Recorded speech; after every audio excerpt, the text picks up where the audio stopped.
Hatimaye kilichosubiriwa na wengi kimewekwa hadharani. Mnyama Simba ameshusha jitu la kazi, jitu la shoka, jitu la kwenda. Si mwingine ni Ismail Mohamed Mgunda, nyota ambaye ameweza kutangazwa hadharani hii leo akisaini mkataba wa miaka 2 kutumikia kikosi cha klabu ya Simba.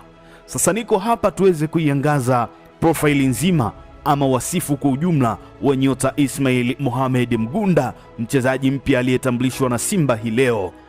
Ni kwamba klabu ya Simba imeweza kufanikisha usajili wa nyota huyu Mohamed Ismail Mgunda ambaye alizaliwa mwaka 1995 siku ya tarehe 4 ya mwezi wa 8. Miaka alionayo ni 30 na urefu alionao ni mita 1.8, na huyu ni mzawa wa Tanzania na eneo ambalo anacheza ni eneo la ushambuliaji kama center forward. Sasa nyota huyu ametokea katika kikosi cha klabu ya Mashujaa ambapo msimu uliopita aliweza kucheza michezo 10 ambapo alifanikiwa kufunga goli moja akiwa anapambania kikosi cha Mashujaa, na mbaya zaidi alikuwa na changamoto ya majeraha ya hapa na pale, ndiyo yaliyomfanya kati ya michezo 30 ya ligi kuu soka Tanzania bara nyota Ismail Mgunda aweze kucheza mechi 10 pekee. Kumbuka dirisha kubwa la msimu uliopita nyota Ismail Mgunda aliwindwa sana na vilabu viwili vya hapa Tanzania,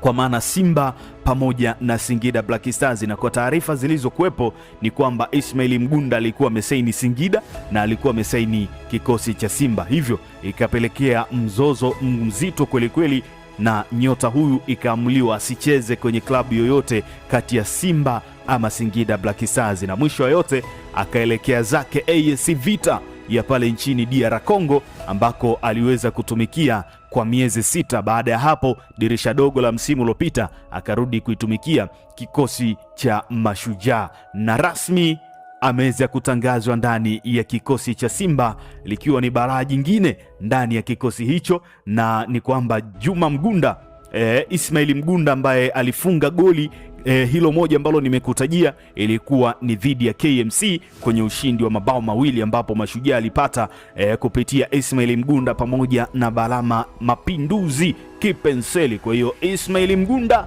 is ready, ameshatangazwa hadharani hii leo na kikosi cha Simba, akienda kuongeza nguvu katika eneo la ushambuliaji ambalo litakuwa pia na wachezaji kadha kadha ikiwemo upande wa Selemani Mwalimu Gomez. Niambie wewe sasa katika wasifu huu ambao nimekupitisha wa nyota Ismail Mgunda mwenye umri wa miaka 30 akicheza eneo la ushambuliaji, takwimu zinaakisi nini kuhusiana na usajili huu, na je ni dili ambalo lilikuwa linahitajika zaidi ndani ya kikosi cha Simba kwa namna ambavyo nimekupitisha kwa wasifu wa nyota Ismail Mgunda? Niandikie katika uwanja wa komenti, lakini kumbuka usajili ndo kwanza, ni kama kuna kucha, bado vilabu vinaendelea kushusha chuma baada ya chuma, yani mchezaji baada ya mchezaji kwa ajili ya kujiandaa na msimu 2026-27. Kwa hiyo leo ni nyota Ismail Mgunda ametangazwa ndani ya kikosi cha Simba akiungana na baadhi ya nyota waliotambulishwa ndani ya kikosi hicho, ikiwemo mlinzi wa kulia Nathanieli Chilambo, lakini kiungo wa shoka wakati wa kuitwa Kevin Nation Naftal kutokea Singida Black Stars, lakini msimu uliopita alikuwa anatumikia kikosi cha Pamba Jiji. Endelea kusubscribe channel hii ili usipitwe na taarifa zote za usajili wa wachezaji wapya katika vilabu vyote hapa nyumbani Tanzania. Mabena TV, bahari ya michezo. Bonyeza neno subscribe kisha alama ya kengele kupata taarifa zote za michezo.